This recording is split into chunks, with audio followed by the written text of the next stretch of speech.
할렐루야. 우리는 말씀의 능력을 믿습니다.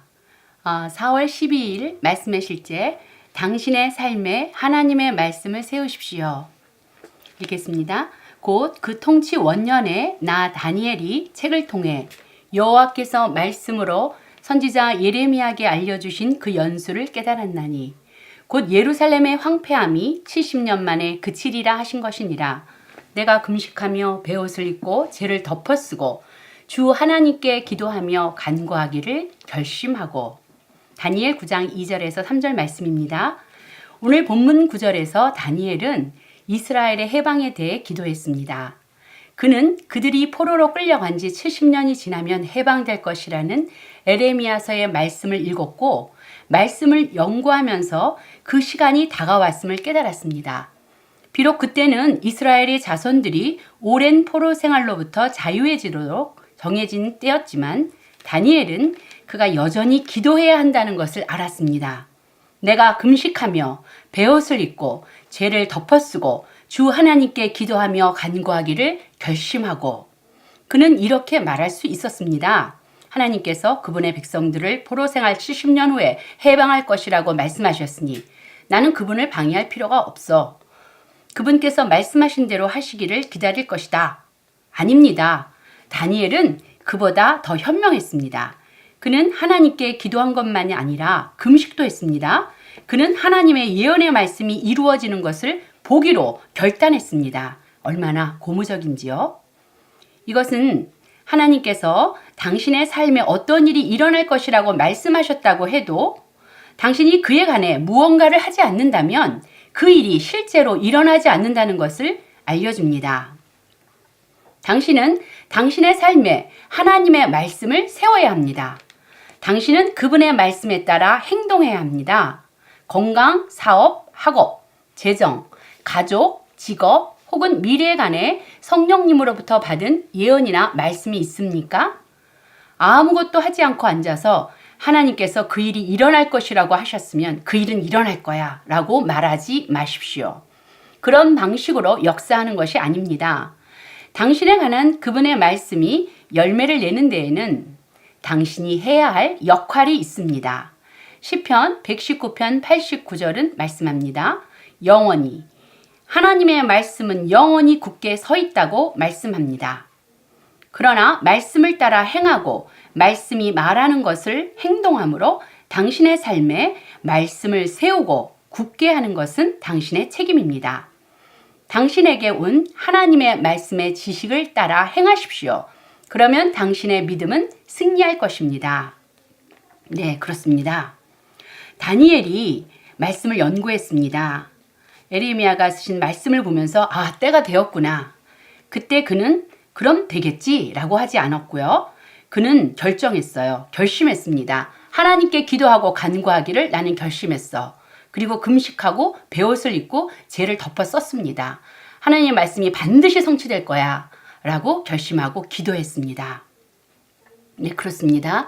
또 하나님께서 여러 분야에 우리의 건강에 관하여 또 사업에 관하여 재정에 관하여 또 나의 자녀의 앞날에 관하여 약속하신 많은 말씀들이 있습니다. 특별히 저희는 구약 성도가 아니라 새 언약으로 거듭난 하나님의 자녀입니다. 그러므로 하나님께서 이 자녀에게 주신 유산들이 어마어마합니다.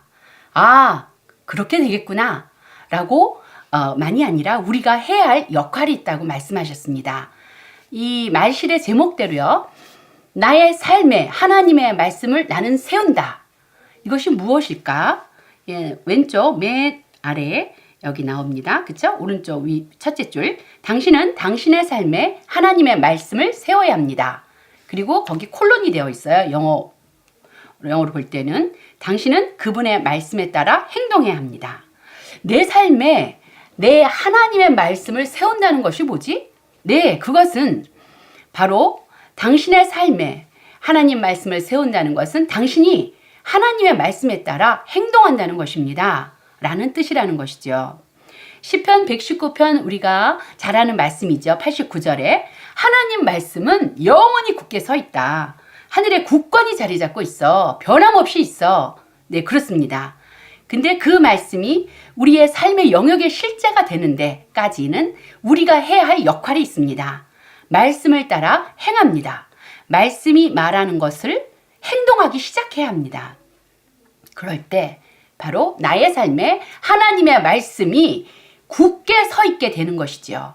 그 어떠한 세력도, 어떠한 환경도, 어떠한 사람들과도 의지와 상관없이 하나님의 말씀은 내 삶에 굳건하게 세워집니다. 그리고 나의 믿음은 승리합니다. 우리가 이런 놀라운 삶을 갖게 되었죠. 이것은 우리가 말씀으로부터 거듭났기 때문입니다.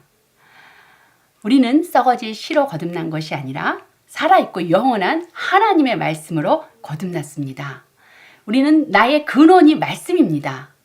우리의 거듭난 속사람은 하나님으로부터 태어난 나의 영은 하나님의 말씀으로부터 태어난 나의 영은 근원인 말씀과 연결되어 있을 때 참으로 영광에서 영광의 삶을 창출합니다.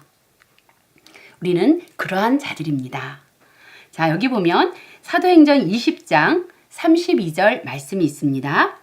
네, 새 번역으로 읽겠습니다.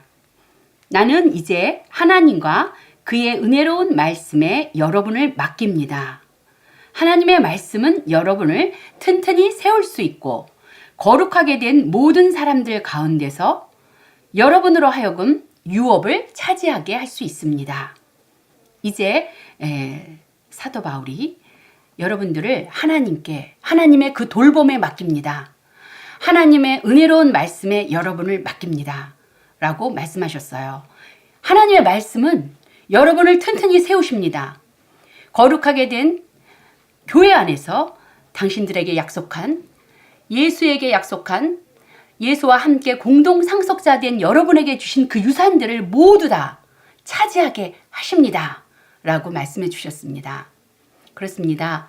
오늘도 우리의 삶에 하나님의 말씀들이 세워지도록 각 분야에 하나님의 말씀이 말한 것을 우리는 말하기 시작하고 행동하기 시작하고 생각하기 시작합니다.